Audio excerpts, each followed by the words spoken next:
Mga kaibigan, welcome back. Eto, pag-uusapan po natin Gilas Pilipinas at China. Posible nga bang magkaroon ng part 3 nang dahil po bigla ang pumasok sa Olympic qualifying round ang China? Paano nangyari yan? Di ba laglag na sila? Ipapaliwanag ko po sa inyo. Para malinaw, simulan ko po dito. Nakakuha ng spot ang Gilas sa Olympic qualifying tournament nung talunin ng Gilas ang China nung FIBA World Cup. At yan din po ang dahilan kaya hindi nakapasok sa Olympic Games ang China. At nagulat na lang ako mga kaibigan sa balita noong October 16 lang dito sa dalawang magkaibang sports website sa China. Ito yung translated na mga kaibigan na. Congratulations to the Chinese men's basketball team qualified for the Olympic qualifying round. Nakapasok daw sa FIBA Olympic qualifying round ang China. Ito, basahin po natin, translated na sa English yung details about dito. Congratulations to the Chinese men's basketball team for officially qualifying for the Olympic qualifying tournament next June. Recently, the Chinese Basketball Association announced that because teams such as South Korea and Taipei have successively withdrawn from the competition for the Olympic qualifying round, the Chinese men's basketball team will enter the Olympic qualifying rounds.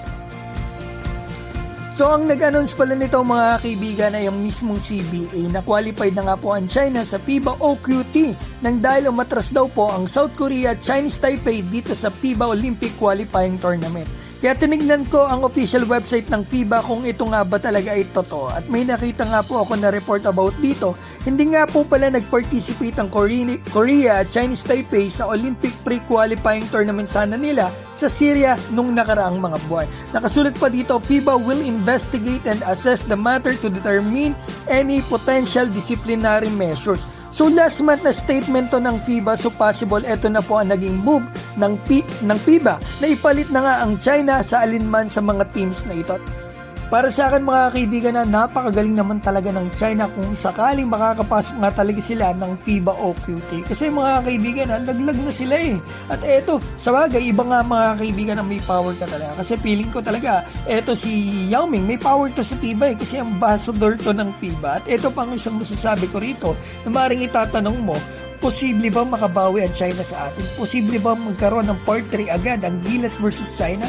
Ito mga kaibigan, unfortunately para dito sa China, hindi na po kayo makakabawi. Kasi eto mga kaibigan, kung pasok nga sila sa OQT, pasok din tayo mga kaibigan, nagaganapin sa July, eto dinadaan po ng FIBA sa draw yung talagang bracketing dito sa mga games nila sa Olympic qualifying tournament. Sa bagay, sa lahat naman ng games kagaya sa World Cup, dinadaan sa draw. So magkakahiwalay talaga yung mga nasa Asia, hindi sila magkakasama sa isang bracket, nagkakahiwalay sila. Like dito sa Tokyo Olympics 2020 qualifying round, magkakahiwalay talaga. So I'm so sorry, hindi makakabawi ang China sa atin kung sakaling pasok nga sila sa FIBA OQT.